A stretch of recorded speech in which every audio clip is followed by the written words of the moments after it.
Another vector around which we can think of potential is potential for what?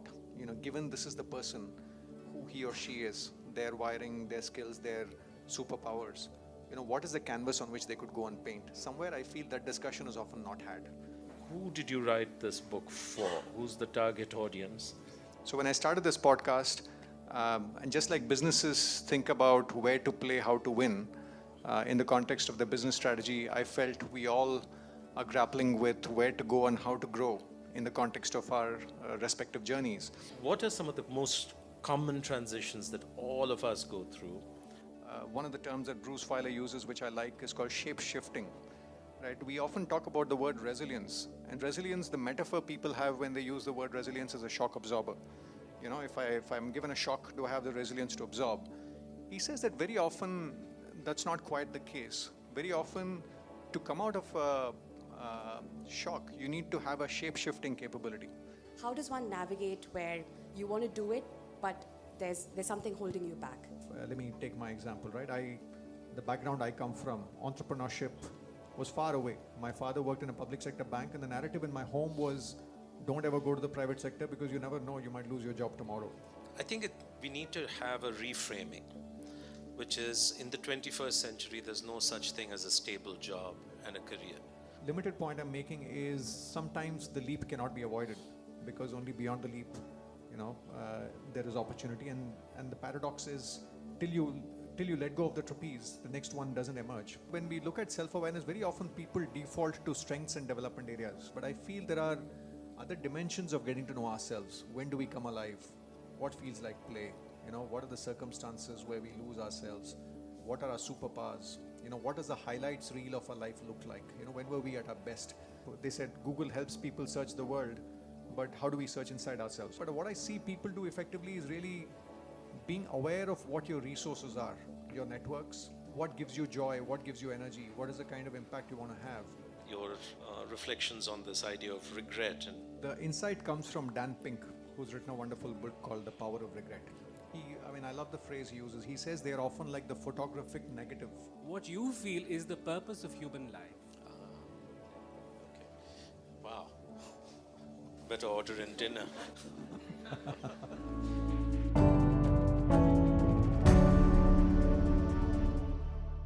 Good evening and welcome to the Bangalore International Centre. BIC, for those of you who don't know, is an inclusive and neutral platform for informed conversations, exchange of ideas, arts and culture. We're a privately enabled public purpose institution, and we host up to 400 events a year, all of which are free and open to the public. Visit our website for the full shebang. Today's event is Out of the Middling Middle, Navigating the Long and Messy Midlife. So midlife is a phase when we find ourselves pulled in multiple directions across work, home, health, friendships, and hobbies. In this session, Ravi Venkatesan and Deepak Jayaraman delve into the themes from Deepak's new book, Play to Potential.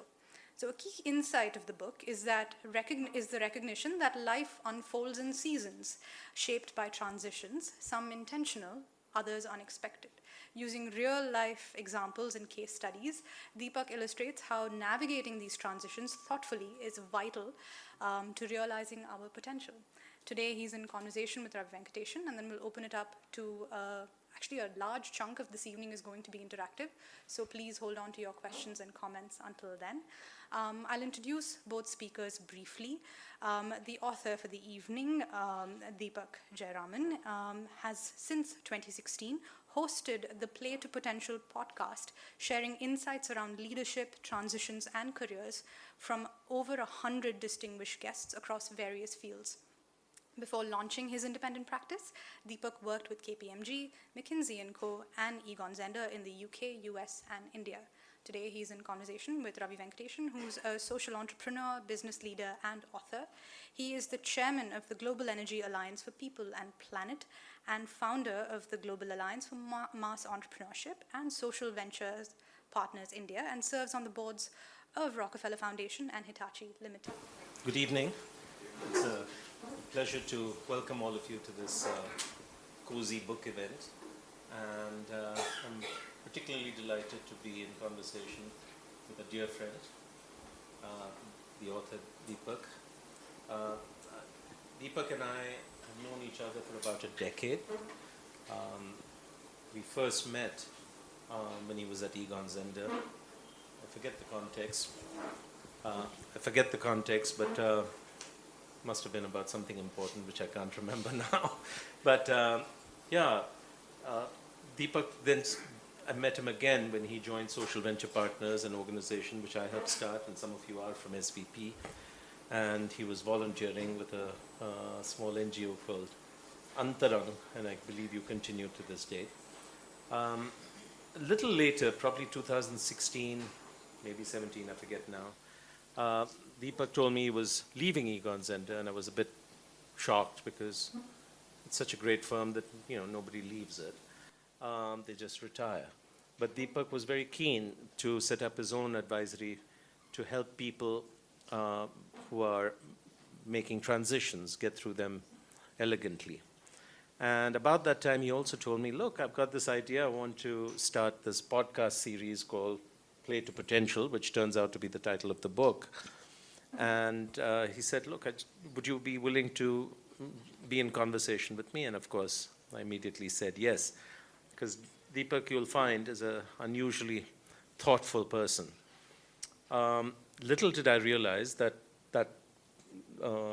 Play to Podcast series would grow to the size it has. As Sandhya mentioned, I think that you've interviewed over 100 people from all over the world, not just India. And it's not just your usual suspects who are CEOs and business leaders and so forth, but Olympic athletes and artists and academics and so forth. And as I was writing my own book some years ago, 3 years ago, 4 years ago, I reached out to Deepak because I was looking at the same questions, transitions, what is success, how do you manage careers and all that. And he was deeply insightful. So I said, Deepak, why aren't you writing a book? And he just smiled, because at that time I don't think you were particularly motivated to write a book. But I was quite pleased that a short while later he did decide to put down some of his thoughts. So let's start by, Deepak, with a simple question. Who did you write this book for? Who's the target audience? Because we were discussing, look, am I too old for this or am I too young for this? And in sort of a nutshell, what is your message? And finally, what does success look like for this book project? Thank you, Ravi, first of all, for having me here. It's a wonderful venue, and when Ravi mentioned we should do this, I remember him saying it's a very cozy venue, you'll like it. I can understand why he said that. So thank you all for braving the Bangalore traffic and coming here for the conversation. So maybe a little bit of context before I dive into the question, Ravi. Play to Potential, in a way, when I started the podcast, I wanted to be curious about 3 themes: leadership, transitions, and careers. And in a way, if I go back to Egon Zehnder, most of my conversations with leaders were around transitions. Every client conversation was a leadership transition conversation, and every candidate conversation was a career transition conversation. So somehow I felt I had a window seat to transitions. So when I started this podcast, and just like businesses think about where to play, how to win, in the context of the business strategy, I felt we all are grappling with where to go and how to grow in the context of our respective journeys. So I said, let me try and be curious about these 2 questions, and let me try and speak to a range of people, not just speak people in business, but there's an opportunity to bring diversity of thought from multiple disciplines. So in a way, that was the origin of the podcast. And back to what Ravi said, 2-3 years back, I've always seen, in my mind, I thought the Play to Potential podcast was a river. It keeps flowing. I didn't see the need to bottle it into a book. But somehow 2 years back, when I went for my undergrad 25-year reunion, multiple people started asking me, when's the book coming out? And somehow I'm beginning to believe that people see you better than you see yourself.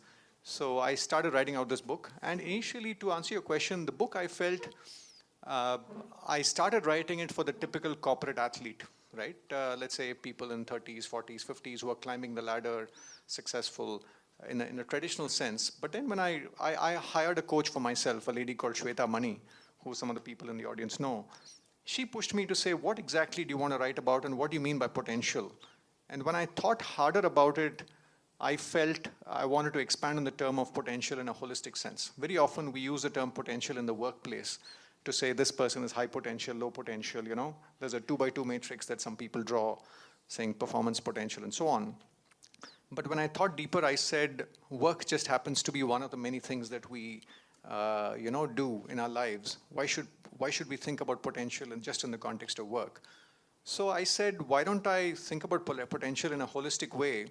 And when I thought about who are the people grappling with this sort of the multidimensionality of potential, I realized it's people in the middle, right? And what do I mean by the middle? I think given elongating lifespans, people are living longer and working longer into their 60s and 70s.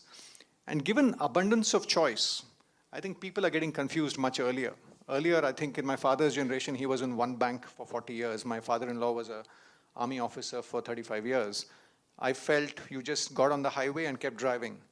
Today, I feel we are all in places where we need to take many twists and turns. So I think people right very soon after graduating, or even perhaps even at the time of graduating, there's a lot of, given abundance of options, I see a lot of confusion. So in a way, if I look at where is the messy middle, it's somewhere between 25 and 60, right? It's all messy and people are dealing with the variety and the multidimensionality. So I think, Ravi, this book in a way is meant to address people in that whole spectrum, right? It's clearly not for maybe the person in school or person coming out of college, but somebody who's had a few years of work experience, who understands themselves a little bit, who's got a few choices in front, and who's dealing with the multidimensionality of it, who's got a family to take care of possibly, then I think the book hopefully has some messages that will resonate. And what would success look like with the book? Before that, yes. what's a one-sentence message for that audience of 50 to 60? What's the one-sentence message? Wow. I think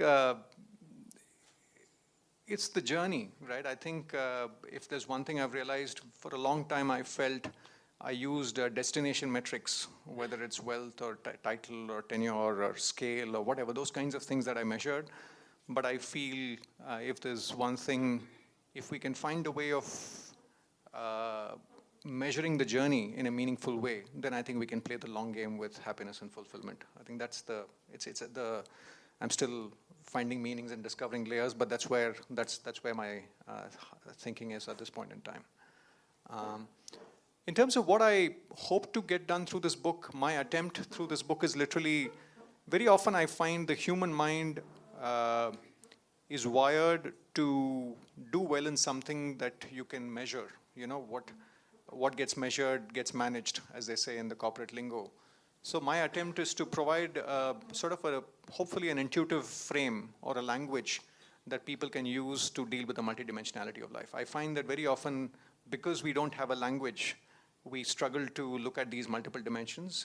In the book, I put out a framework, if I may, called FLAVOUR, which hopefully gives people some language to look at the multidimensionality of life and take stock, and then, of course, make their own course corrections and choices. But that's my hope with the book, and hopefully more people benefit from it.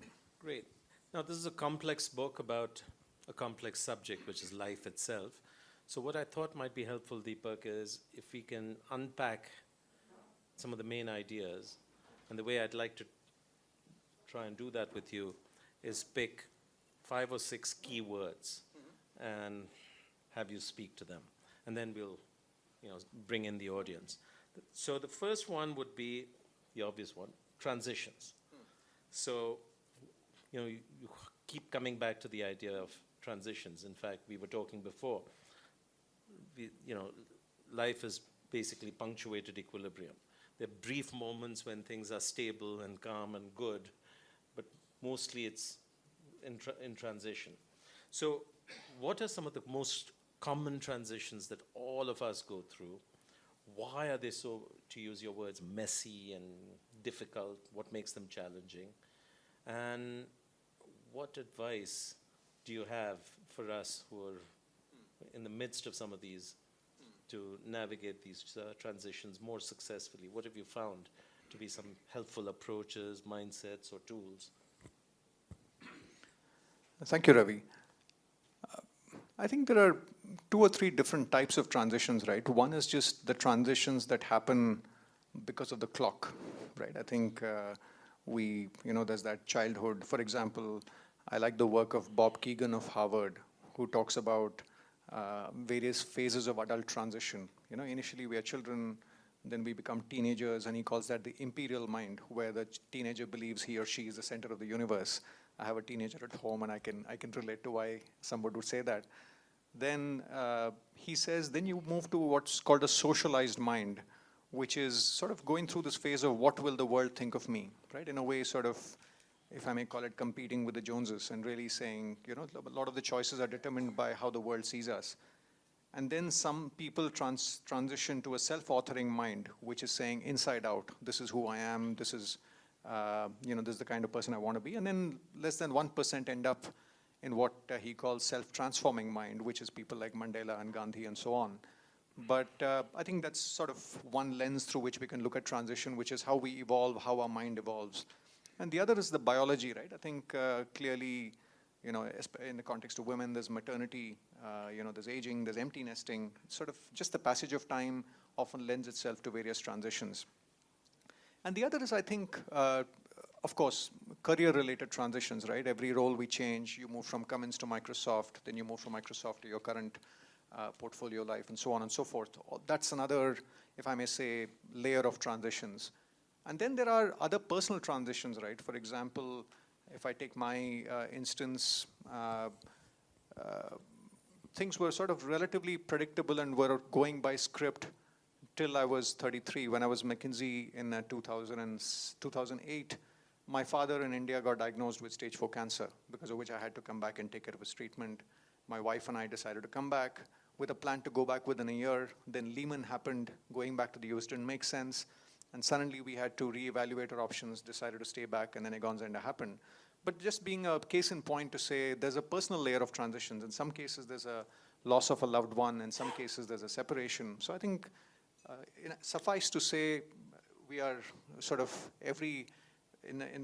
to use the phrase punctuated equilibrium, there are more punctuations than equilibrium, right? If you really look at it. There are more transitions than stable states. Exactly. Yeah. So in a way, it seems like a way of life. And one of the people whose work I admire a lot is a gentleman called Bruce Feiler, who's written a wonderful book called Life is in the Transitions, if you want to study. But what he says is every 3 to 4 years, you go through some sort of a meaningful transition. Every 10 years, you go through what he calls a life quake, which really, measures whatever, 7 or 8 on the Richter scale, and really shakes you and then gets you to, for me, my father dealing with his stage 4 cancer was like a life quake. In a way, a lot of things changed. So I think, I feel looking at life without looking at transitions would be incomplete, right? So that's, I think given my professional background and given what I'd observed, I felt one had to have a point of view on that. The second piece, I realized that very often the mental models required to thrive in an equilibrium is often different, slightly different from the mental models required to thrive in a transition. Because in equilibrium, it's a lot about, I feel, efficiency, how to be really good at something, how do you, it's often very predictable, it's sort of rinse, repeat kind of things. But transitions come with uncertainty. Transitions come with anxiety. Transitions come with, fear. So there are a lot of, you need to battle a lot of internal demons because you're not sure how you're going to land on the other side, right? One of the terms that Bruce Feiler uses, which I like, is called shape-shifting, right? We often talk about the word resilience. And resilience, the metaphor people have when they use the word resilience is a shock absorber. If I'm given a shock, do I have the resilience to absorb? He says that very often, that's not quite the case. Very often, to come out of a shock, you need to have a shape-shifting capability. And a beautiful example is COVID, right? COVID was a global shock we all experienced. And we all came to a new normal. We didn't go back to an old normal, right? So just like that, as we go through our life, you always end up with a new normal. You never go back to the old normal. So that requires a sort of a certain comfort with ambiguity, a certain comfort with being fluid about your identities, a certain comfort with how you experiment and take chances, and so on and so forth. So I think that's why I feel, we need to have some sort of a toolkit or a language to deal with transitions for us to navigate life. Expand on identity. Does it get in the way, or is it actually helpful in these transitions? I think it depends, but I think more often than not, it gets in the way. I think I like another person I spoke to in my podcast was a lady called Jennifer Garvey Berger, and she talks about a phenomenon called end of history illusion. And what she says is at any point in time, we think that we are evolved as we can be in terms of our evolution. So for example, she says, you go and ask a 50-year-old person, who will you be when you're 70? The person will say, yeah, give or take, I'll be similar to who I am. But the same 50-year-old person 30 years back would have been very, very different. That 30-year-old version of that person couldn't have predicted where this 50-year-old would have come. So I think we do a good job of understanding the transitions we've been through in the past, but a very poor job of who we could become. And I think, and she talks about identity. Very often I find we take our identities too literally, and often that can become a cage. Let me take my example, right?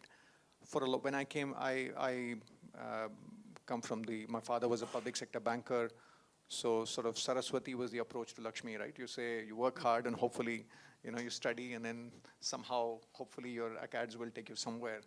So I went to IIT Madras, and when I came into IIM Ahmedabad, the narrative in my head was I'm good at math, I'm good at problem solving, quant, all that stuff. But actually the courses I enjoyed the most were organizational behavior. But the identity I had that time was I'm a quant geek, so I'll take things like derivatives and options and futures and all the quant stuff, and I did well. But truth be told, I wasn't listening to myself. Right? Subsequently, when I was a McKinsey consultant, when I was looking at options, the typical options I considered were strategic planning roles, head of strategy, sort of venture capital, private equity, the kind of pathways that you would consider. But one of my mentors, a gentleman called Ramesh Mangaleshwaran, looked at me and said, you seem to have a people orientation. Have you thought of executive search? And introduced me to Govinda Iyer, who Ravi knows well. And that put me, in a way, put me on this path. So I feel sometimes at that time, my identity was I'm a consultant, problem solving, horsepower. Those were the narratives in my head. I was blind to other ways of looking at myself. So I think very often I find that we have very narrow identities we use to ourselves. Let me give you another example, right? In the podcast, I spoke to a gentleman called Atul Kasbekar, who's a celebrated photographer in the world of Hollywood. He's known for the Kingfisher calendar and so on and so forth. He was actually, interesting backstory, he studied chemical engineering. He went to UDCT, a well-known chemical engineering college in Bombay. And he said, I took chemical engineering because I liked chemistry. But within week one, I realized chemical engineering has got nothing to do with chemistry, right? So he said he became a successful photographer.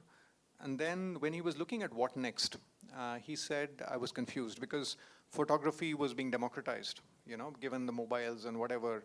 Now you've got all kinds of fancy features on phones. And he said, my cardiologist, if he gets lucky, can take a wonderful photo and can compete with me. But there's no way I can compete with a cardiologist and do an operation. So it's sort of one-way traffic. People are sort of competing with me on my domain. So he said, he said, how should I think about staying relevant? And one of the family members, he said, looked at me and said, you seem to be a trusted platform in Bollywood, which is a murky industry. Why don't you become the platform on which people collaborate? And he said, platform. Then he said, maybe I can produce movies and, I can create a label or a platform which becomes a symbol of trust, etc. And then he became a producer of movies, and he's one of the producer of the movie Neerja, which won the national award, and so on and so forth. But the point I wanted to make here was his identity was I'm a photographer. But somebody from the outside told him, no, you're much more. You could be a platform. So very often, I think what I've noticed, Ravi, is transformations often come when we can sort of be a little more open with our identities, and very often people around us see us better than we do. So one of the things I say in transitions is lean into outside and feedback, because we might be limited by how we see ourselves. Great. So I think these are the kinds of things you can explore further in the discussion. So let's move to the second keyword, which is, again, something you spend a lot of time on, which is potential. And it's a word, again, we use frequently. What exactly do you mean by potential? how do I discover my potential? Is it something you're born with, or is it endlessly elastic? Yeah, so tell us more. Again, it's a big question. Oh, but by the way, why do we mostly fall well short of our potential, which is a point you make? I remember one of my coaching conversations with a client. I often ask for feedback, saying, "How did it go?" And at that time, I was running the podcast. I hadn't started writing the book. And he said, "Deepak, you're helping me play to my potential. Are you playing to your potential?" So I don't have an answer to that, but it was like hit me like a bazooka. I think I'll share a little bit about my journey with the word potential. Initially, I would say as a school student and also maybe as a nerd, if I may, my first understanding of potential was potential energy and kinetic energy, right? I think there is for an object to have a certain level of motion, you need to have a certain potential energy stored. It's either elastic energy or gravitational potential energy. So that was sort of my intuitive understanding. So in a way, the implicit assumption being it's finite, it's stored. Of course, a certain set of things need to happen for it to transform into kinetic energy, which is motion and impact. I would say the second real introduction or the exposure to the word came when I was at Egon Zehnder, right? When we would look at candidates in the context of a search, we'd look at capabilities, 3 levels, right? Capabilities, which is, experiences, which is what the person has done. Competencies, which is how the person gets things done. And potential, which is really what drives that person.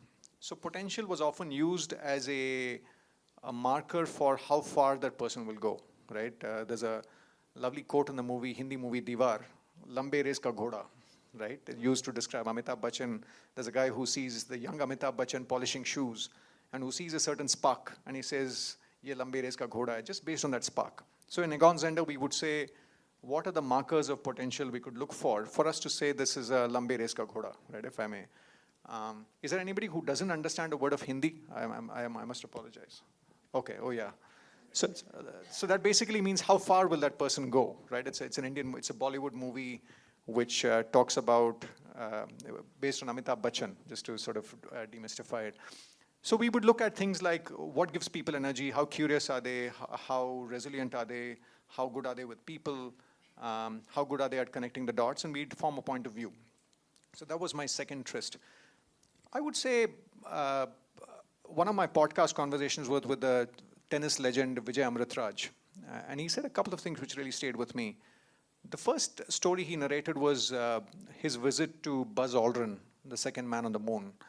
He said, "I visited his home in California, and there was a plaque on the wall, which really sort of shook me." He said, very often as parents, we say, sky's the limit for you to fulfill your potential.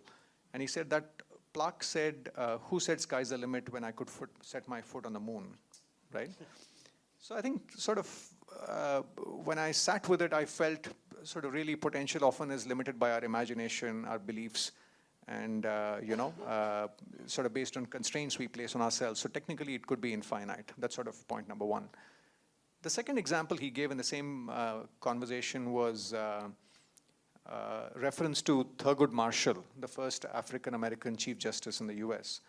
And when somebody asked him, "How would you like to be remembered when you're no more?"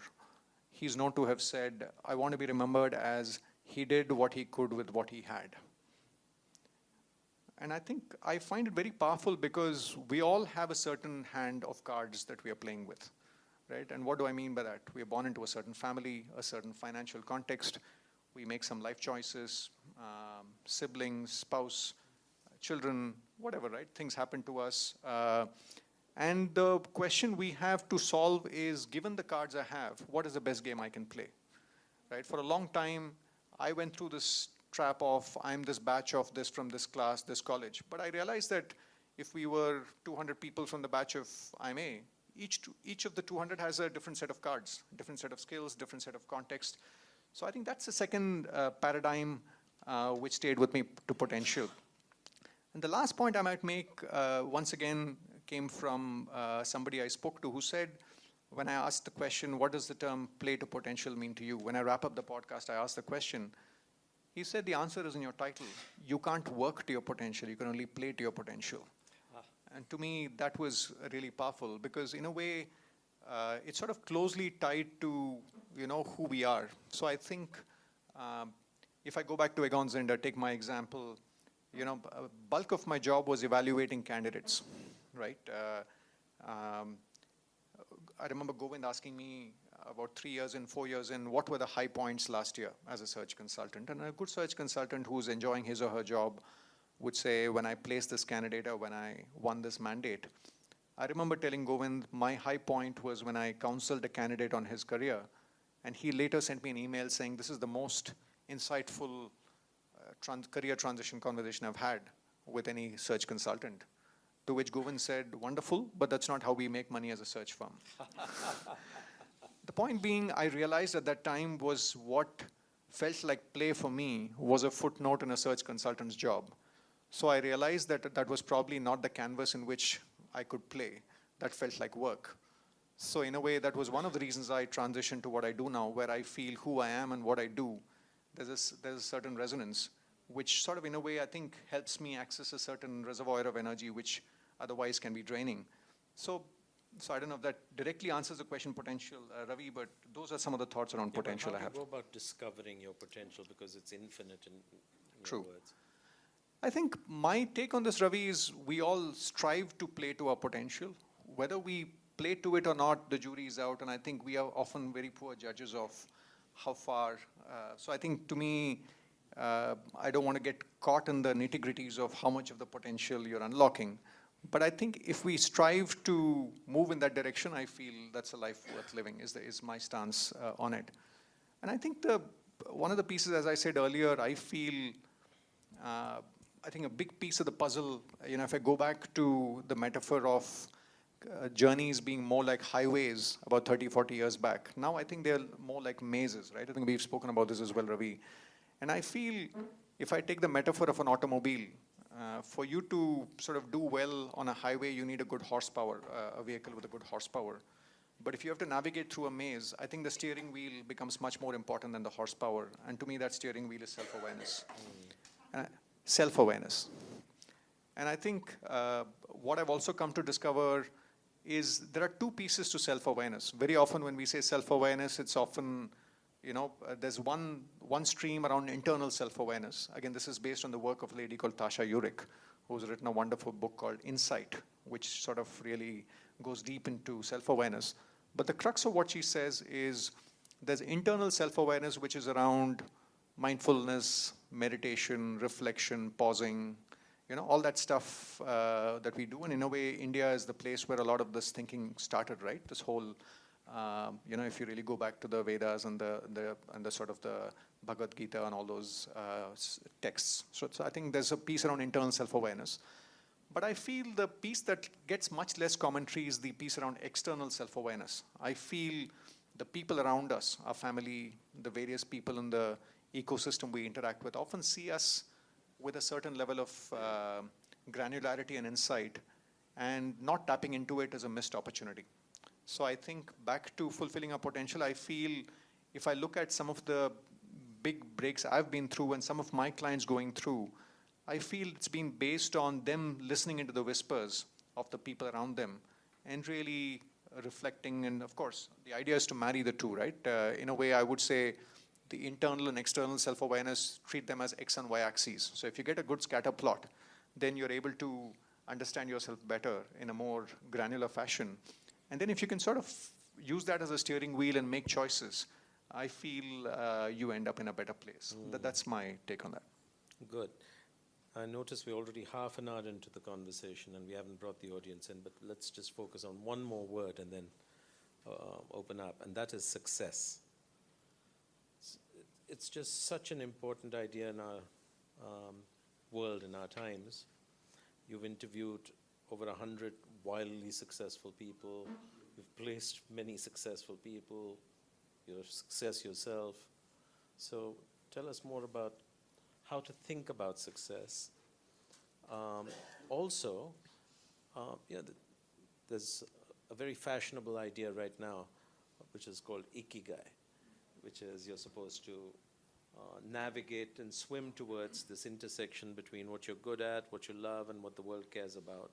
But in reading your book, I sort of noticed that you don't find it particularly helpful, and so you throw that out in favor of your own framework of flavor. So maybe this is a good time to talk about flavor, which is I think, quite a central aspect of your book, and then let's get the audience in. Sure. I think before I get to the Ikigai point, Ravi, maybe they are connected. But success, I think there's, I touched upon it a little earlier. Growing up, I felt, as a school student, academic achievement was seen as success, right? Getting somewhere. It always was framed as a destination metric, whether it's scores, whether it's achievement, whether it's getting somewhere. And I think even through my years at McKinsey and Egon Zehnder, I felt, that was sort of the paradigm, that was sort of the narrative around me. But I think given the work I do, my current definition of success is anchored more around journey metrics. I feel success often is about leading life in a certain way, and then often success takes care of itself. So rather than a certain destination, which often by definition is a moving target, I would say, why don't I maybe move to the Ikigai discussion, and then in a way it informs the point of view on this. So I think, as you said, Ravi, Ikigai, I find it useful. Again, I don't have a problem with it, but I have a problem with how it's often been interpreted. It's a bit like a telescope can't do the job of a microscope. Sometimes when we have a tool, it's important to know what the tool is meant to do and not apply it in the wrong context. I find a lot of people using a screwdriver as a spanner, right? So that's my problem with Ikigai. So personally for me, when I was moving out at Egon Zehnder, thinking a little bit about, what I enjoyed, what the opportunity was, etc., those 4 circles helped. But when I look around, I find that a lot of people find it like Mount Everest. I find that life is quite messy for it to neatly fit 4 circles. So I think I just, therefore, wanted to ensure that people at least take it with a pinch of salt. So, one of my friends sent me this beautiful quote. When I was discussing this idea with a friend of mine, Venkatesh Srinivasan, who some people here know, he sent me a quote from the movie Lincoln. Abraham Lincoln, from the movie Steven Spielberg made about him, where he says, somebody questions him about his principles, right? Lincoln suggests something which seems devious, but the objective is pure. He says, so the person countering Lincoln says, what about your true north? What about your principles? He says, a compass will point you to the true north, but a compass often doesn't have direction for the swamps and the chasms and the ravines that you will encounter along the way. So in the pursuit of the true north, if you just jump into a well, there's no glory in it. So Ikigai, I think it's useful to have it at true north, but it's useful to know, for example, follow your passion. Now, if you don't have food on the table, I like to play the guitar, right? If I sort of said after Egon Zehnder, I'm going to sit and learn the guitar, I think that would have been the wrong answer for my family, right? Because there's no commercial model in it. So I think somewhere we all live in a certain context. There are expectations, there are constraints, there are financial realities that we need to be aware of. So that's why I find taking it literally sometimes can lead to negative outcomes. So that's my disconnect with Ikigai. So the approach I propose, maybe if I could just spend a couple of minutes just laying it out. So as I thought about it, I felt, and when I think about potential in a multidimensional sense, I propose a certain approach which seems to empirically fit a lot of people who seem to be having impactful, happy, and fulfilled lives. One piece is, I think there is an element of family. I think a lot of literature around treats life as a solo sport. But the more I look around, when I look at choices people make, when I look at the various decisions and macro choices often anchored around family. They're not made in a solo context. So I think tuning into a family context, I think, is paramount because if we are sort of, to use a musical context, it's like the bass note on which the melody of life is played, right? If you play a melody which is not consistent with the bass note, it'll be jarring, right? That's the way I see it. So what do I mean by family context, right? It could be financial context. For example, if my father happens to be a billionaire, then I have a different set of choices to make. Then maybe I can sit and play the guitar and do something if it brings me joy. But if it's not the case, then I need to put food on the table, and that changes the set of options. So I think there's a financial context, and even in a home, there are situations where two people are working. That's one context. There are situations where maybe one person is earning, then the other person often has the luxury of pursuing the passion without the financial pressure. But that's a conversation to be had, and that context varies from house to house, right? So I think there's a family context. There are transitions that are happening in the family. Let's say kids go to college. Suddenly there are fewer variables, and therefore maybe a homemaker who might have made some choices for the children suddenly can make different set of choices if that constraint is removed. So there's a family context, number one. Number two, I think people leading a full, I believe playing to full potential, make space for something that they truly love. And Ikigai, of course, says that if you can find it in the workplace, that's wonderful. But when I look around, once again, a small percentage of people have the luxury of finding it in their work. But a lot of them, I find, have another pursuit. For me, it's playing music with the children. For some, it's gardening. For some, it's golf. For some, it's theater. For some, it's pottery. But I think something that replenishes you and makes you show up in a more energized way the next morning, right? So that's the second. The third piece I talk about is aspiration, and not necessarily ambition. I find ambition to be a single unidimensional variable. To say I want to be, either financial metric, I want to be worth X million dollars, or I want to sort of become an MD by this age, or I want to build a unicorn, whatever, right? Very often, that's often seen as ambition. But I find, back to the discussion we had, Ravi, about identities, if we can have an aspiration across our various identities, and I discuss that in chapter 8 of the book, where I say there's a certain approach I suggest where we are mindful of the various identities we carry, and if we can sort of take baby steps to move each of these identities forward, then I think it could, if we can sort of make aspiration across these identities, it could be powerful, right? What kind of a father do you want to be? What kind of a son do you want to be? What kind of a spouse do you want to be? What kind of a coach do you want to be? What kind of a musician do you want to be? So I think there's an opportunity for us to be mindful of our various identities. That's aspiration. The next piece is in the context of work, right? Even the world of work is changing. And I think back to the long lives we all will lead, I feel we all need to go through this, if I call it the talent market dating process, right? Very often when you work in one company, it becomes like arranged marriage, right? You got a job, and then you don't need to go through a dating process. And that actually can be quite unnerving for a lot of people, especially, for example, when you retire. Let's say you've been in one company, and Ravi, I'm sure you meet a lot of people with that sort of a profile. Now, how do you really take stock of what your skills are, where they can be applied, and how do you really add value, and what the opportunities, and that has to be cooked. There's no ready job description waiting to be written to figure out, the world will not hold a meeting to find your worth. I forget who had that quote. But I think the world is not going to sit somewhere and make a JD for you so that you can apply for a job. We all have to craft it. So I think there is at every level, right? Even a homemaker, for example, back to the how to be of value and seek opportunity. I say that even in situations where, let's say, one earning member in the family and the other spouse is sort of playing the role of a homemaker, then I find that if they completely pivot towards the family can be a low gratitude and a low feedback environment, and it can often lead to self-worth issues. So I say that even in those situations, find a way of being of value, whether it's volunteering, maybe teaching a few kids, maybe it's painting. Then I find that very often they show up differently in relationships. So I think that's the next piece. Family, love, aspiration, and how do you really be of value and seek opportunity, sort of the talent market dating process. The next two pieces are sort of, in a way, the intangible balance sheets, right? One is sort of invest in yourself, which is physical health, mental health, spiritual health, and also capabilities and self-awareness, right? In a way, if we are going to play the long game, I think that becomes a key part of the puzzle. Otherwise, there's a risk of burnout. We've heard about the 90-hour discussion, right? I think nobody's talking about the long game, but that's my disconnect. So that's invest in yourself.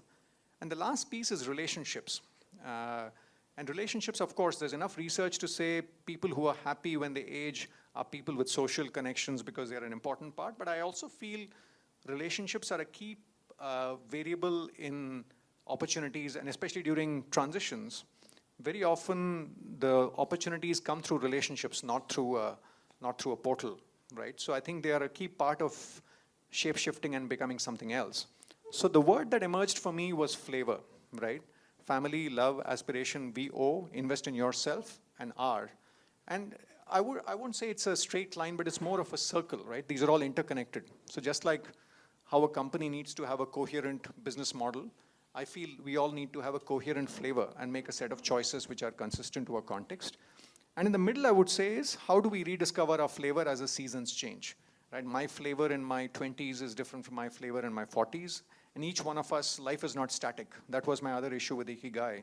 It sort of suggests a static answer, but as we roll through life, we just need to keep rediscovering our flavor as we go through life. So going back to the first part of the question, Ravi, I feel sort of playing to potential is about living a flavorful life, which in a way sort of is about the journey and not the destination. So I think that's where my thinking is right now. Super. Now I notice we have keen competition from phones. So in order to, let's get the audience in. And so, yes. Oh, no, I didn't mean, I wasn't looking at you in particular. But look, he said a lot. I think there's some rich ideas out here. And many of us were talking before this session started. I'd encourage you to open up, share your own truth, or ask your own question. More than likely, it's something that's relevant to many of us. So I'm going to now fade into the background and let you have fun with the audience, play to potential. Thank you.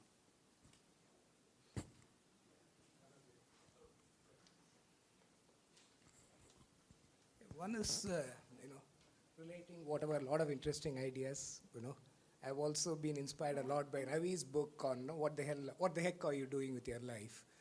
So one of the things is potential is, to me, it keeps changing at every point. And we also go through ups and downs. Sometimes we feel, I can do a lot, what the hell am I doing with my life? That's one. Second is, if you look at it, one of the interesting questions we ask when we conduct some workshops and all this, what percentage of your potential do you think have you realized? Okay, this brings a lot of interesting discussions.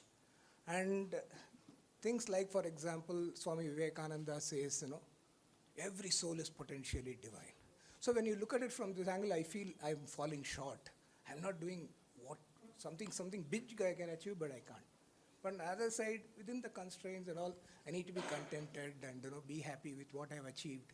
So this conflict, we keep going through that all the time. So the question is, should I be contented with what I've achieved? Or should I look for, my potential is something huge, I've done only so little. Yeah? So Deepak, one choice you have is whether you want to take 2-3 questions at a time. Sure. That's your choice. I think it's a good idea to maybe have, thank you, maybe couple more. Sure. The concept of flavors, right? That is, from what I remember, it comes from quantum mechanics. Quarks, are defined into, it's different flavors. Were you inspired from, did you take any inspiration from that? That's an easy one, actually. That's a binary answer. No is the honest answer. In a way, quantum mechanics was actually the third semester of physics, and actually it was a challenging subject. So no. I wish I had the ability to process the complexity of quantum mechanics, but the answer is no. It's more a coincidence than a inspiration. Hi, sorry. Deepak, I had a question to you. When you start analyzing people, you have these regular discussions every 6 months as to where does a person working with you go in, and how do you discover the potential where he goes in, right? Or he or she goes in. See, more often than not, I think leaders are never kind of trained or never brought out to determine what is the potential of a person. And different, we always look at what are the deliverables, engineering, etc., etc. then what I felt was when I was leading Harman, there's a guy from Amsterdam who came in and he was working with me for 9 months. And at the end of the 9 months, he was a very good electronics engineer. And at the end of the 9 months, I went to introduce him to A.R. Rahman, because A.R. Rahman was my brand ambassador.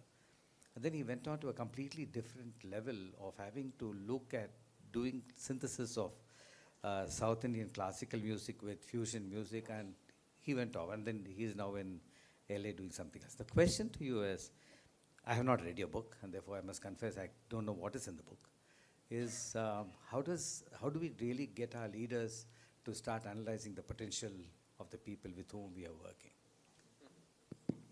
Maybe I'll take this one. So, Lakshmi, thanks for coming. I think there are a couple of lenses through which we can look at potential, I feel. One is potential in the context of a role that somebody is playing. Very often I find that the narratives are saying, let's say, if a person is playing a MD role or a head of operations role, and the discussion happens around potential, it's often saying this is what the role requires, this is what the person is doing, and the person has the potential to do much more. It's often reference to a role. But I feel another vector around which we can think of potential is potential for what? Given this is the person, who he or she is, their wiring, their skills, their superpowers, what is the canvas on which they could go and paint? Somewhere I feel that discussion is often not had. It's often implicitly said, this is the canvas. Now, in this canvas, what's the maximum potential you can show? So to me, I feel the opportunity is to have the other conversation about, very often when people are in transition, when I'm sort of working with them, one of the questions I ask the people, around them is, blank sheet. Given who this person is, and their networks, and their capabilities, and their intrinsics, and their beliefs, and their, motivators, what are the kinds of canvases where they will go and paint? And it's going back to a little bit of that photographer situation. Maybe something very different emerges, like production or something else. So to me, I feel if we can sort of open up the canvases as well, then I feel we can unlock many more journeys and fulfill many more people's potential. That's sort of we could go on, but that's sort of the one thing that emerges. And to your question about that sort of, if I may say, contentment versus restlessness towards fulfilling the infiniteness of potential, I would say my take on that, again, nowhere still work in progress in terms of understanding the Indian sort of Indic wisdom. But I would say as long as the restlessness is productive, I find that sometimes it can lead to, there's entropy, which is sort of random energy and sort of restlessness and sort of can be destructive to the people around. But if it sort of acts as a helpful fuel to propel forward and discovery, then I think it's useful energy. So I would say contentment, yes, there is a risk of settling too soon and not fulfilling your potential, yes. But that doesn't mean that even if I think there's an opportunity for us to, I think there's a space to be equanimous. One of the people I spoke to, a gentleman called Raghu Anantanarayanan, described Roger Federer. And sort of he said at his peak, there's a certain tranquility about him and he's ready for the next moment. There's a certain intensity, but within that intensity, there's a certain tranquility. So I would say, I don't have a clean answer to the question, but I feel as long as it's a bit like positive stress versus negative stress, right? As long as that restlessness is helpful energy to move you in a certain direction and is helpful to the context you're in, I think it's good. But if it's sort of that restlessness is causing very often in transitions, to take a very specific example, when people are between jobs, sometimes they sort of get too restless and, the children get stressed, the spouse gets stressed, and the whole system ends up in a worse place, then that's not good for the context. So I think as long as you keep the context in mind, if it moves the context forward, then I think that's that usefulness. There's a usefulness to that restlessness. That's the way I see it. Can I please maybe add? I'm not the author. No, you should. One of my favorite quotes is by Carl Jung, and he said many wonderful things, but the one that I particularly like, he said, look, there are 3 acts in a person's life. He said a man's life because he was gender insensitive language in those days, but he said there are 3 acts in a person's life.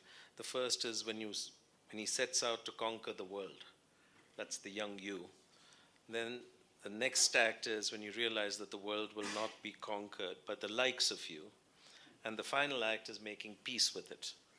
So you think about life in these three, and the midlife crisis is when you come to the realization that you're not going to be conquering the world.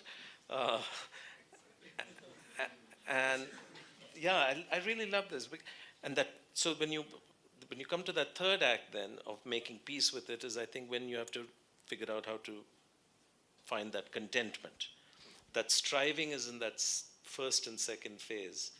And so, yeah, I found that to be particularly helpful. I don't know if anybody else likes it, but I loved it. And I think building on that, contentment doesn't mean lack of initiative to make a difference. So I think they can coexist. Very often see people see this as a either or, but I think you could be contented but still strive to have an impact and to make a difference. So.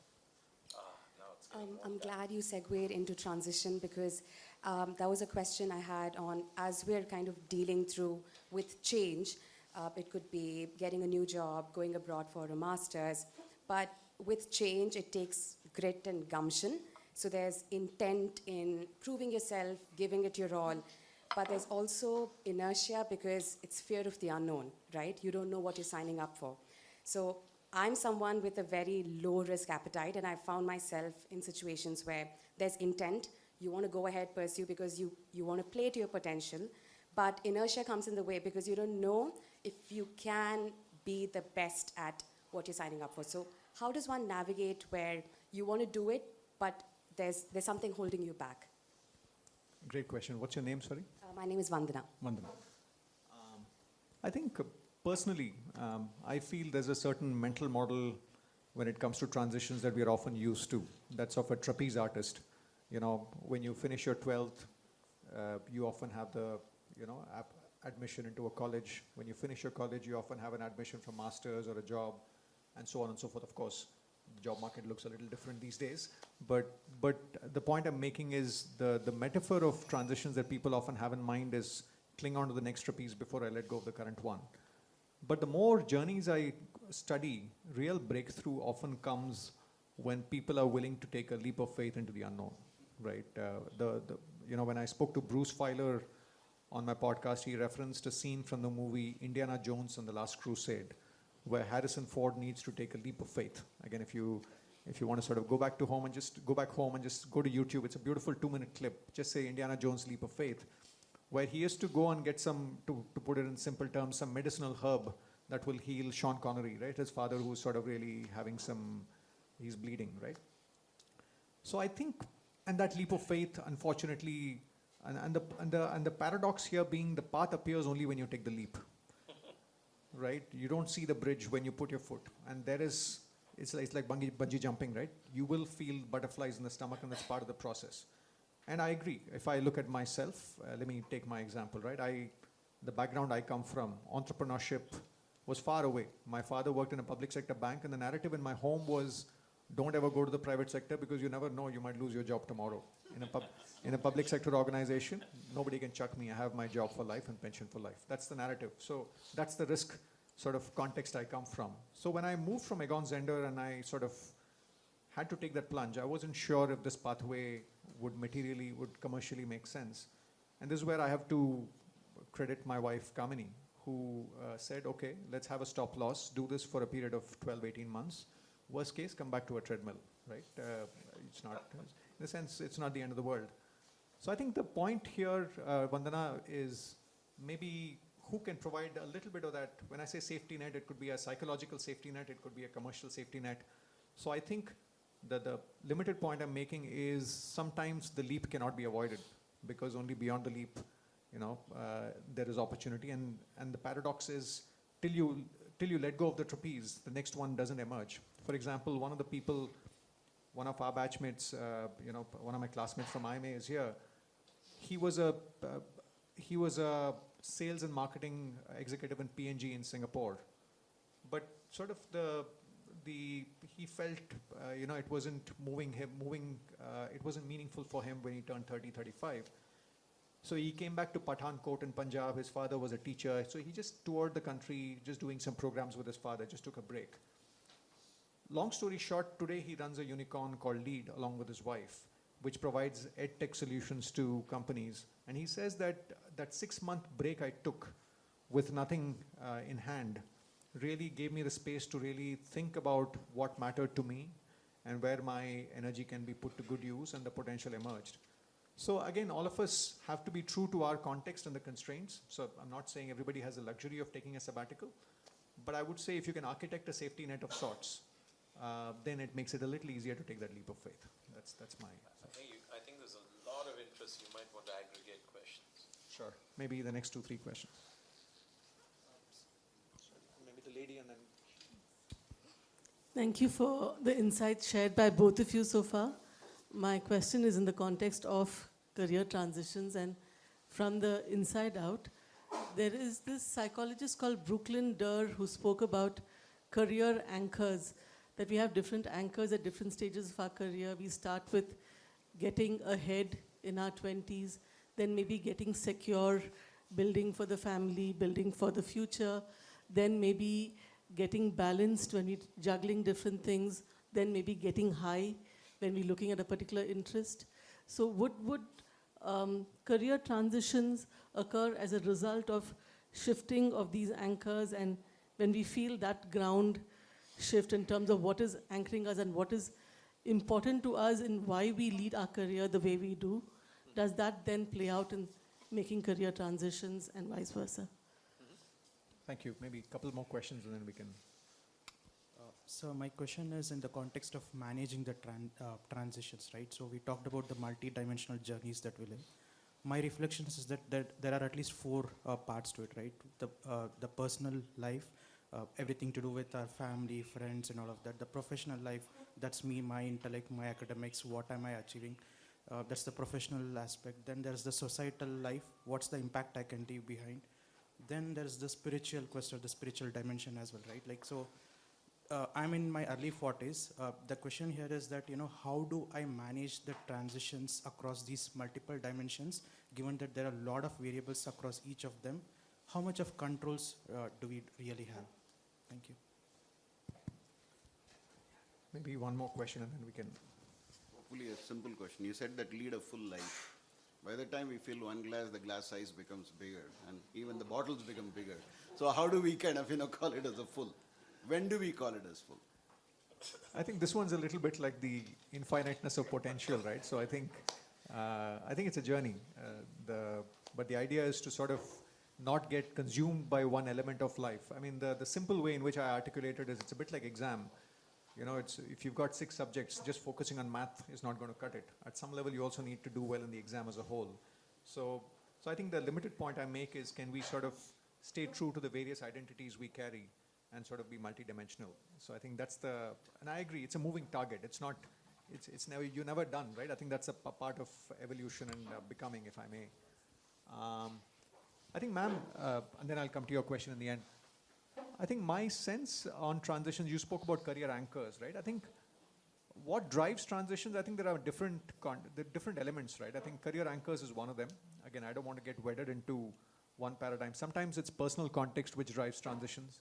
Sometimes it's not even your transition, right? For example, if it's dual careers, maybe, your wife has a promotion and she has to relocate and then you follow, right? Or vice versa.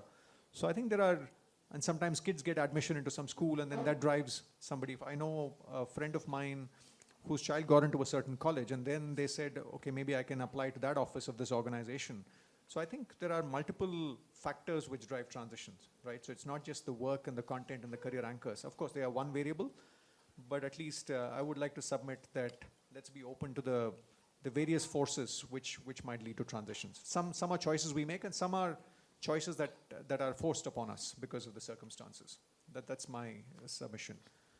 And to your point, I like the work of Professor Stuart Friedman in Wharton, and he talks about 4 domains: self, work, home, and community, right?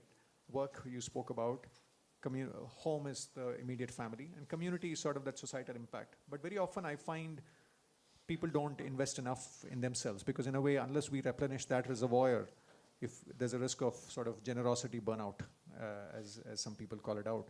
So I think, and the idea is not to have everything transitioning at the same time, right? I think there's only so much appetite we have to deal with a certain transition, a certain dimension. So I think there's an opportunity to be thoughtful about what variables we change at a point in time. So not to change too many things at the same time, but in a way, hopefully just being aware of these various dimensions can hopefully help us lead a full life. What happens is we change, let's say we change a job, then sometimes it's very easy to pour ourselves into the new job and get consumed by it and forget the various other facets. So I think the limited point is to sort of ensure we don't lose sight of the multidimensionality and get consumed by one element of transition.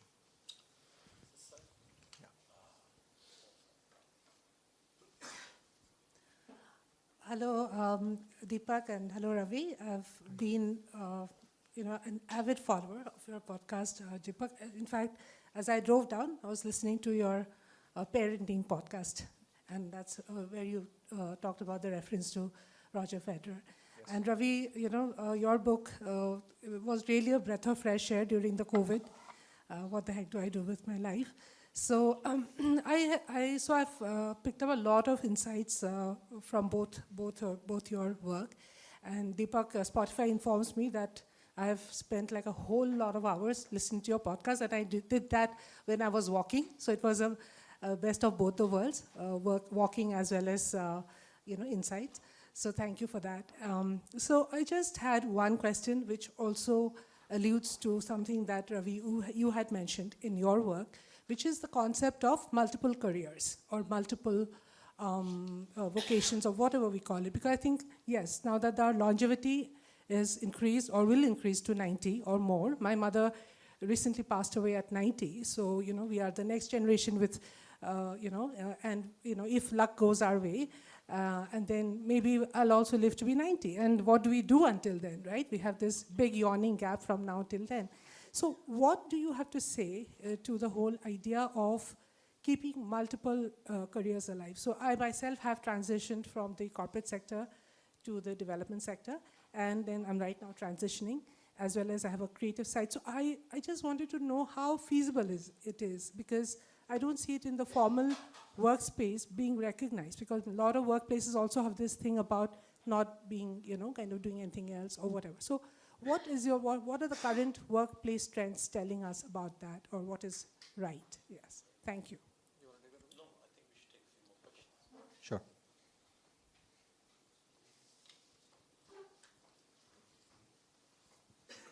Hi, Deepak. Hi.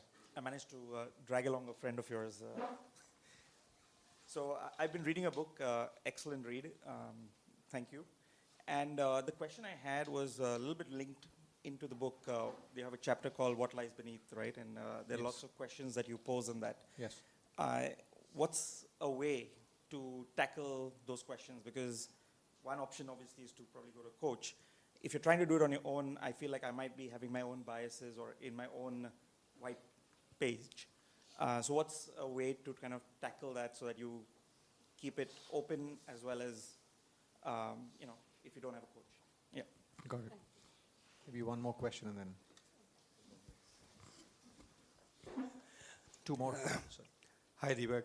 Hi, Ravi. So it is interesting you mentioned Bruce Feller. So I loved his book, Life Transitions and Life Quakes. And sometimes I feel like my life has seen too many quakes. Okay, and I also loved the metaphor of steering. Okay, but then it's like car which is getting hit from multiple sides, and every time you have to change totally different choices. Okay, so how do you deal with that? Okay. What's it? Yeah. Thank you. So thank you. The most takeaway point for me was identity being cage and how we should keep it loose. My question is, while we are transitioning, I have also transitioned many times. What's the playbook? We have interviewed so many people. What is their playbook when they are transitioning? What do they do to launch themselves into this new career? Like, are they getting into some new group or reading books, or what are the things? And also, I missed the thing. and about how the world is itself is transitioning towards AI. Now, Ravi was also telling his new book mentioned about AI. So I am asking here is, how are we relevant right now, the people sitting here who are already in the middle age, and the world is already seeing the new talent irrelevant? What are your points and takeaways there?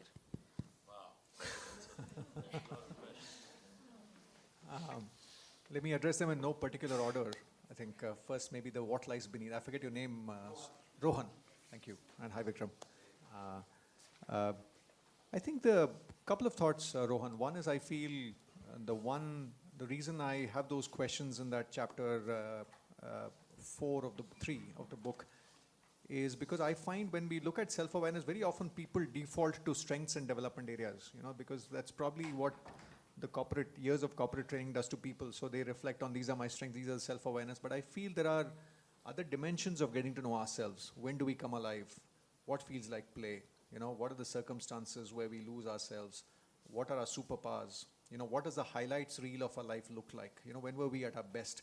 So I think there's an opportunity to sort of open up that box in terms of the vectors of inquiry, even if it comes to self.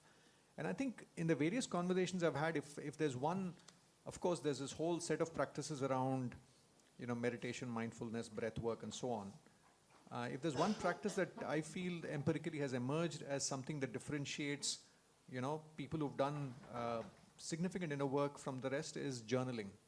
I find that a lot of them have some sort of a journaling practice where they spend some time just jotting it down. One of the people I spoke to was a gentleman called Rich Fernandez, who runs this institute called Search Inside Yourself. It was incubated in Google. Now it's a not-for-profit, and they do they said Google helps people search the world, but how do we search inside ourselves? So the program was cheekily called Search Inside Yourself. And he says journaling is almost like running a version update on yourself. He says every time you journal, and he suggests that you take a pen and paper. Actually, there's something to the mechanics of putting pen and paper, or maybe the speed of writing, which apparently makes a difference to the way the brain gets rewired, which every time we journal, we sort of morph into the next version update of ourselves. So I think the point I wanted to make was, I suggest if you can marry that internal self-reflection with external feedback. Now, external feedback, you don't need to have a coach. Sometimes you can just maybe send a survey out, or maybe have conversations with people. One of the things I've seen people do, especially when they're in transitions, is to go and talk to a few people around them to say, in the podcast, for example, Rupa Kudva was one of the leaders who transitioned from CRISIL to heading Omidyar Network. She said, once I decided I wanted to move on, I went and spoke to 45 different people. You know me, where do you think I will thrive? What are the circumstances where I'm at my best? And slowly, negative clarity emerges. You know what you don't want to do. And then at some point, positive clarity emerges. So I think those are the few thoughts in that context. And I think the sir behind, sorry, Umesh. I think the answers are contextual. I think you did talk about, the steering wheel and life quakes and so on.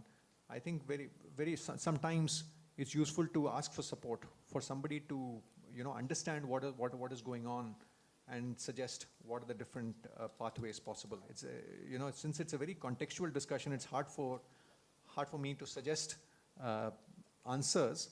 But sometimes when solutioning becomes hard, I think now we are living in a world where I think it's okay to ask for help. It's almost like if one has diabetes, we go and ask for a doctor, for a specialist to help us. So one thought that emerges is, if there are too many variables and too many life quakes, maybe ask a friend. Maybe there's an opportunity to get professional help, for somebody to understand your context and then help you with the way forward. That seems like what's emerging for me at this stage. I think we had one more question on, I forget the third question, that multiple careers, right? I think, Ravi, I'd love your thoughts as well on this, but I genuinely think the corporate pathway is designed for, at this point of time, designed for whatever, 20 to 60, right? I don't think it has really grasped the 100-year life phenomenon, the 90-year, 100-year life phenomenon yet. So I feel the onus is on us to go through that dating process. Now, people like Ravi, I'm still in my late 40s, but people like Ravi, in my view, are role models in terms of how they go on the dating process, right? To really I'd love for him to talk. But what I see people do effectively is really being aware of what your resources are, your networks, what gives you joy, what gives you energy, what is the kind of impact you want to have. And then back to the flavor, the relationships. Once you have conversations, I feel opportunities emerge. For some, it might be board members. For some, it might be volunteering somewhere. For some, it might be one full job. For example, earlier today, we're both part of social venture partners. One of the people I spoke to today was a leader in the tech industry in Concentrics. Today, he's at Plaksha University because he said, I want to give back and I want to make a difference. So the real question to ask is, how can I be of value? And how do I seek that opportunity? And some of it, not everything has to be a job or paid for. Very often people get to this point and some of the financial needs have been met. Then you're really saying, how can I make a difference? And how can I be of value in line with what brings me joy and what energizes me? So I do think it's important for us to, my father-in-law, for example, is a retired army officer, right? When he retired from the army as a brigadier, my mother-in-law and my wife tells me that it was a tough few months till he found himself to be interested in geopolitics, and then he started writing in journals and magazines, and then people started reaching out to him, and then he was able to contribute and have discussions, and he found a space which was in line with what gave him joy. But equally enough of his batchmates who were brigadiers in the army retired and haven't really filled the time with anything meaningful, or they haven't really been deliberate about how they can interact with the world and be of value. And you can see that their self-worth is declining, health is declining, and things go south. So I'm a believer in multiple careers. The real question is, what are our assets, what do we want, and how do we engage in that process? Ravi, you've lived that life. Yeah, no, not me. I've lived it. I've thought a lot, spoken to a lot of people, and I think we need to have a reframing, which is in the 21st century, there's no such thing as a stable job and a career.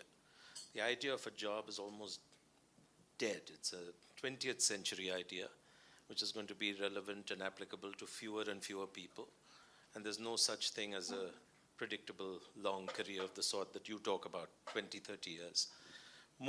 I would encourage everybody to think about work life, as a series of projects and also a portfolio of projects. Okay?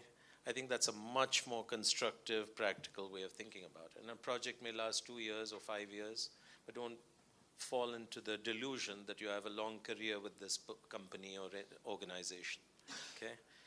And very quickly, you need to learn to be self-employed. Not everybody wants to be an entrepreneur or will be successful as an entrepreneur starting a business, but almost every one of us in the 21st century has to learn to stand on our own 2 feet, be good at something, and use that to make money. And you have to think about this portfolio of things. So you do some things that pay you money and put food on the table. Other things give you joy. Something gives you meaning and purpose, and you have to assemble this. I've written a lot about that.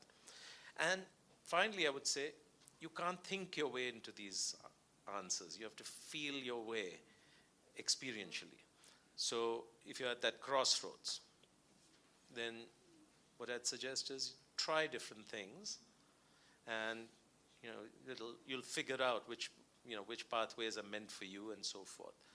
But it's a very, very different mindset and approach than the past. And finally, I would say it feels scary when you're just starting down that path. After you've made 1 or 2 transitions, you'll wonder why you were ever stuck in that cage before. I have an eye on the clock, Deepak, and so maybe I'll pose 1 or 2 last questions to you. There's no AI in your book. I wasn't looking for venture funding. No. So, one of my thoughts was, do you have any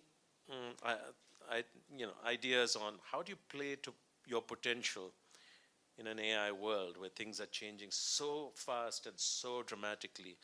What would you say? It's a good question, Ravi, and I haven't thought deeply about it yet. It's definitely, it's been on my mind to sort of go on a path of inquiry around this, so don't want to feign expertise on a topic I'm not an expert at. But I think in a way, I feel, you know, the time horizon of relevance, I feel, I have a feeling is getting shorter and shorter. Earlier, if you were a good carpenter, you could sort of say, okay, I'll be a good carpenter and sort of do this for so many years. Today, I'm just using that as a loose example. We all have competencies in certain domains. But I think there's one wave of AI implication to say, you know, a bunch of jobs, etc., careers, etc., are going to be, you know, changed and made redundant. So I think just if some of us are in that area where there's a risk of that automation really taking our job away or taking a big chunk of our job away, then I think the real question to ask is, what does that mean for me, my career, and how do I really stay relevant? And, you know, and very often I see the discussion framed as man or machine, but I feel if we can sort of make it as a man plus machine. So the real question to me is, how can I, for example, Ravi, as I was walking in, one of the things, and I have my brother-in-law Murli here as well, and he's told me as well that you should think of a bot. You know, what stops you? You've had these 100 conversations in the podcast. What stops you from feeding them into an AI bot that sort of, in a way, learns from the wisdom and can interact with somebody in their context and provide solutions in their context? Now, that's an opportunity. Now, I haven't acted on it, but I feel, I'm sure there'll be somebody who acts on it, and that person will have an edge. So I think whichever journey we are in, I think there's an opportunity for us to use AI to become that much better and to use it as a tool rather than feel it as a threat. But what it will do to the world of careers, it's still, my thinking is still work in progress, Ravi. The lady in the front is very keen. The thing is, AI will not take our jobs. If we don't know how to use AI, then we'll lose. That's what I meant. Right. Good. Whoa, okay, lots of questions. And then I'll pose you the last question. Let's stay around after. Just two really quick ones, Deepak. The first is when you spoke about folks getting jobs or opportunities, etc., you said it really doesn't happen through headhunters and stuff like that. It probably happens because of relationships and so on. I've had good friends who've told me that the best way that something like that will happen is through your weakest link and not your close circle. So I just want to comment from you on that. And the second was, and sorry if I can take just an extra minute on this. I was at it's a question on perspectives really. I was at a program, an experiential program where the topic for the day was courage. And we were all given small pieces of paper to write the most courageous thing we've done in our lives. Write it on that piece of paper and then crush it and throw it on the ground or whatever. And so everyone did it. And in the end, the person who spoke actually set up some large cancer institute because his mother had cancer, etc. Right? Like, and that was his story of courage. After it was over, we were asked to pick randomly some of the stuff that we wrote. And one of them, the thing that he'd written was, he has a shop somewhere in Bangalore, and he negotiated the rent down from 10% increase, negotiated down to 5% with the landlord. That is the most courageous thing he has done in his life. Right? Now that seemed so insignificant compared to this gentleman who done this. I just wanted a sense of when we talk about life and success and potential and all of it, it's also a matter of perspective. Right? So just comment on that as well. You might want to take one last question. One or two last. I'm around after this to have discussions. Yeah, but go ahead. Can somebody give a mic to him? I haven't read your book, but I wonder if in your book you've discussed something very basic, a very basic existential issue of what you feel is the purpose of human life. Yeah. Okay. Wow. Better order in dinner. Yes. Okay. Hi. So I would like to share that for past 10 years, I have been researching on careers and decision making because I was victim of the system like us. You know, we do something that we don't want to do. And today I'm helping a lot of individuals with it through education.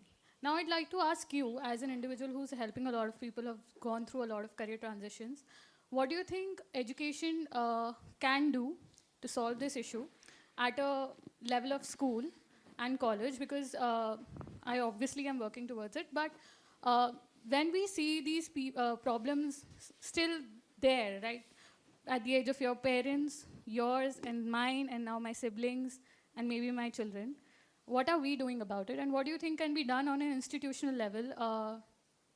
Obviously, we are doing it on a personal level, but on an institutional level in India specifically. So, ma'am, I'm not an expert in education. Clearly, there are many people who are solving the education problem at different levels, right? There is Teach for India, a lady called Shaheen Mistry runs it. There's Akanksha Foundation. There's a lead school. There are private organizations. So I think it's a deep-rooted problem, and clearly, education is critical. We need to solve it at scale. But am I the best place to have a point of view on that? The answer is no. So I want to be candid on where I don't have a point of view. I think, sir, to your point, do I have a point of view on purpose? Purpose of life, my experience, again, it's empirical and it's evolving, is that very often I find purpose emerges along the way. I see a lot of people, ikigai, a lot of people often say, purpose helps clarity. But I find asking somebody what is your purpose is like asking a 5-year-old, what do you want to become when you become big? I feel it's too heavy a question for a lot of people to wrap their heads around.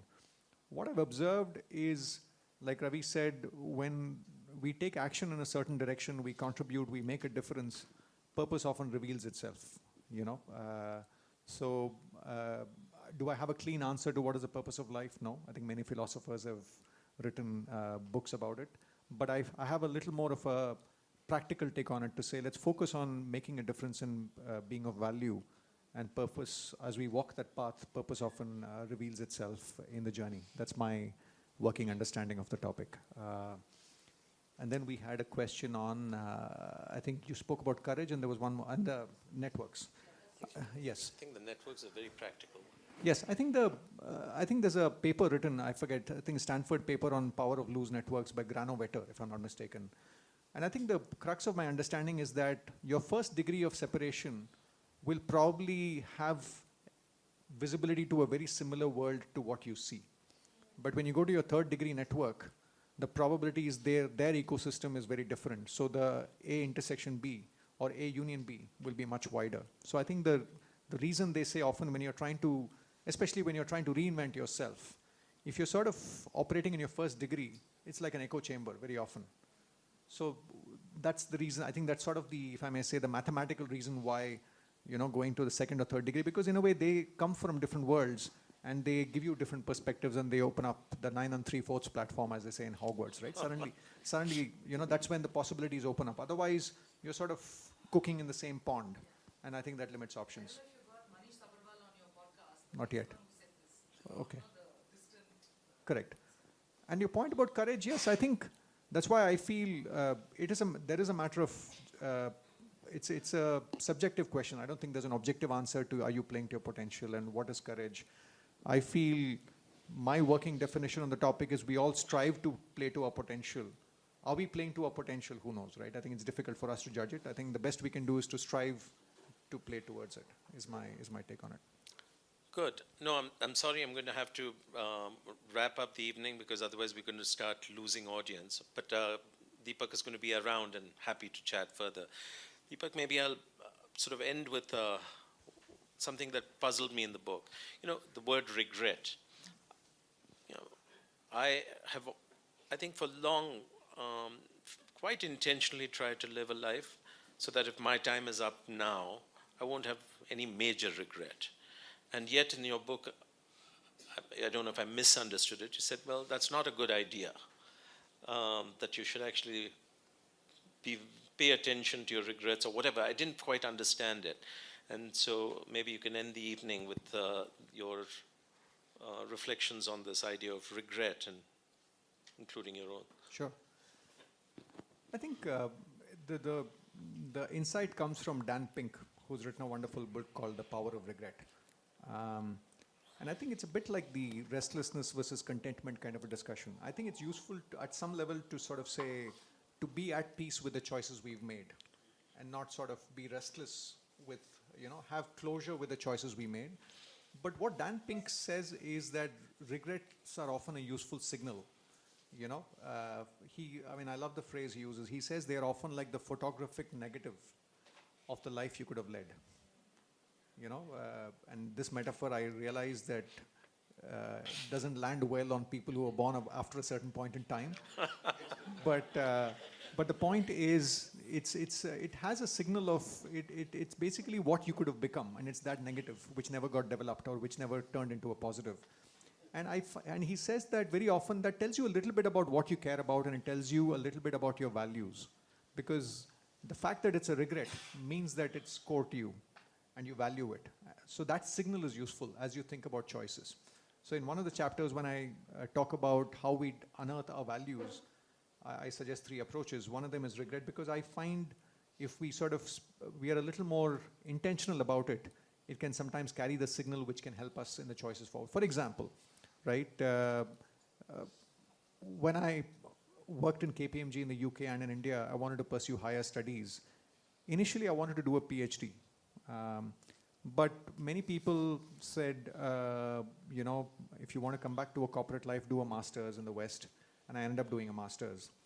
But there was always a desire to do a PhD. Subsequently, you know, that was always a regret I carried. You know, should I have done a PhD? Did I miss out on something? But later, recently, I got an email from somebody who'd been following my podcast. And the person said, you know, there are a lot of podcasts out there, but the reason I like your work is you sort of bring a researcher's mindset to the conversations you have. And it sort of got me going, saying maybe, you know, that photographic negative that never got developed into a PhD is sort of manifesting in the nature of conversations I'm having. So I think my take on it is let's not be restless with it. Let's not have sleepless nights and be unhappy about our past choices. Let's be content with the choices. But let's also not miss out on the signal that it can carry, which can inform the way forward. Beautiful. So with that, let's bring the curtain down on the evening. Thank you all for joining. Thank you so much. And thank you, Deepak, for writing this book.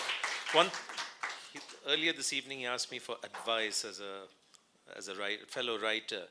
And I reminded him that writing a book, even a good book, is 20% of the task, and 80% is going out and singing for your supper like this. So keep at it. Thank you all. Thank you so much, And Ravi. Deepak is happy to sign books and be around and chat with all of you. Yes. Thank you so much for coming. Thank you.